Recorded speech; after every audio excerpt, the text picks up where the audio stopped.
Hello everyone, welcome to बहादुरी science sprint. आज हम 11th क्लास का एक बहुत ही इंपॉर्टेंट टॉपिक करने वाले हैं which is motion. Only not for 11th but 8, 9, 10th, 11th सभी क्लासेस के लिए बहुत ही इंपॉर्टेंट टॉपिक है। What is motion? Motion is the change in position of an object with respect to its surrounding with the passage of time.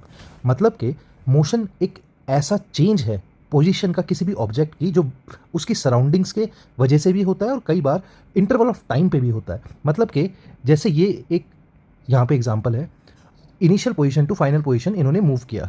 ठीक है, इस boy ने एक पोजीशन से दूसरी पोजीशन पे मूव किया। Change in position with time means motion.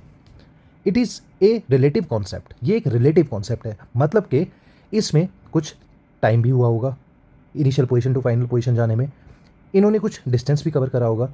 कई बार ऐसा भी होता है कि डिस्टेंस होता है या तो फिर डिस्प्लेसमेंट होता है। ठीक है, और इसमें कुछ इनकी स्पीड भी रही होगी, राइट। इसमें कुछ इनका एक्सेलरेशन भी हुआ होगा।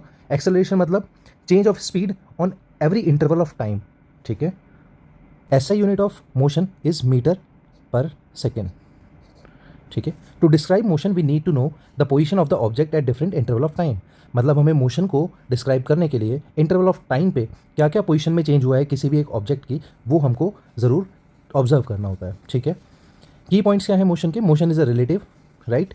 Relative dependent on the observer means वही ऑब्जर्वर जिसमें हम डिस्टेंस, डिस्प्लेसमेंट या टाइम या फिर हम स्पीड या एक्सेलरेशन इन सभी चीज़ों को देखते हैं किसी भी एक मोशन में। और if an object change its position relative to reference point it's said to be motion. मतलब अगर कोई भी ऑब्जेक्ट एक रेस्ट पोजीशन पे है और वो अपनी पोजीशन में चेंज कर रहा है, like similarly initial to final position, ठीक है, तो उसे हम मोशन कहेंगे। बट अगर कोई ऑब्जेक्ट, फॉर एन एग्जाम्पल, अगर ये बॉय यहीं पे है, कोई एक बॉय है, ठीक है, वो इसी पोजीशन पे है, वो मूव नहीं कर रहा, तो वो रेस्ट पोजीशन होगी। ठीक है, और किसी भी चीज़ को मूव कराने के लिए लिविंग थिंग्स इंटरनली मूव हो सकती हैं, मोशन भी हो सकता है, बट जो नॉन लिविंग थिंग्स होती हैं उनमें एक एक्सटर्नल फोर्स की हेल्प से ही मोशन हो सकता है। ठीक है, types of motion, uniform motion and non uniform motion. Uniform motion when A object moves along a straight line and cover equal distance in equal interval of time, it's said to be in uniform motion. Speed remains constant, no, like magnitude of velocity is constant, acceleration is zero. इसका example ये है, एक car move कर रही है straight path पे, कोई acceleration में चेंजेस नहीं है, ना ही वो बार बार स्पीड को चेंज कर रहा है जैसे कि एक्सेलरेशन दे रहा है, जो एक्सेलरेशन यहाँ पे जीरो है, और एक स्ट्रेट पाथ पे वो मूव कर रही है। Non uniform motion like a बस इन ए ट्रैफिक।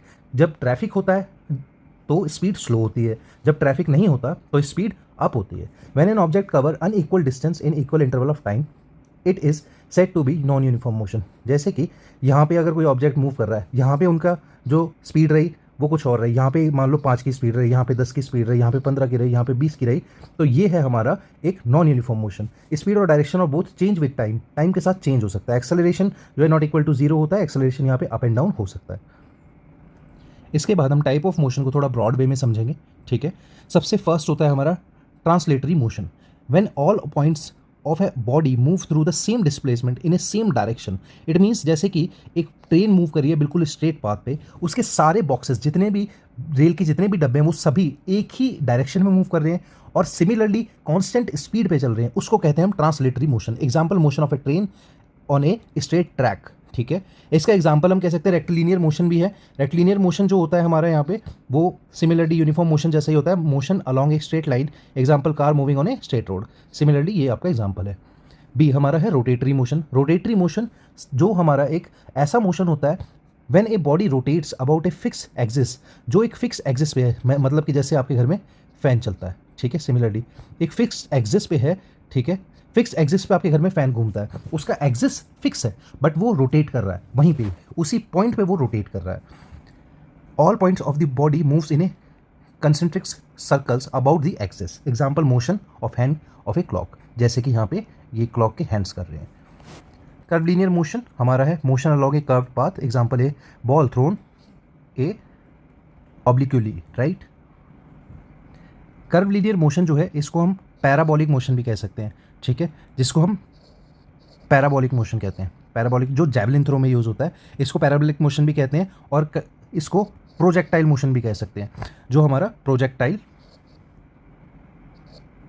मोशन होता है। इसका जो बेस्ट प्रोजेक्टाइल एंगल होता है वो होता है हमारा 45 डिग्री। आने वाली वीडियोज़ में मैं इसकी डेरिवेशन के साथ आपको सिखाऊंगा कि प्रोजेक्टाइल मोशन का 45 डिग्री कैसे इतना बेस्ट होता है कि उस पर हमारा जेवलिन थ्रो का बहुत ही अच्छा रिजल्ट आता है, राइट। सी है हमारा पीरियोडिक मोशन। पीरियोडिक मोशन जो भी motion back and fourth motion में होता है, जैसे कि मोशन ऑफ ए पेंडुलम, ये मोशन हमेशा बैक एंड फोर्थ मोशन में होती है। मतलब कभी आगे जाएगा, राइट, कभी बैक साइड में जाएगा, आगे पीछे, इस तरीके से मोशन हमेशा होती है। इसे कहते हैं हम पीरियोडिक मोशन। फिर है हमारा सर्कुलर मोशन। सर्कुलर मोशन आप सभी जानते होंगे, जैसे कि आप बाइक, स्कूटी, गाड़ी या फिर आप साइकिल भी चलाते हैं, तो सभी जितने भी व्हील्स होते हैं वो सब हमारे सर्कुलर मोशन में मूव करते हैं, ठीक है। नेक्स्ट है हमारा oscillatory motion. Oscillatory motion to and fro motion of a body about its mean equilibrium position. It means यहाँ पे भी कोई चीज़ स्प्रिंग से अटैच्ड है, ठीक है, वो दोनों मोशंस में वर्क कर सकती है। जैसे कि स्प्रिंग को अगर हम खींचेंगे तो वो एक इक्विलिब्रियम पे आ जाएगी, उसके बाद हम उसको छोड़ेंगे तो भी वो एक इक्विलिब्रियम पे आ जाएगी। क्यों?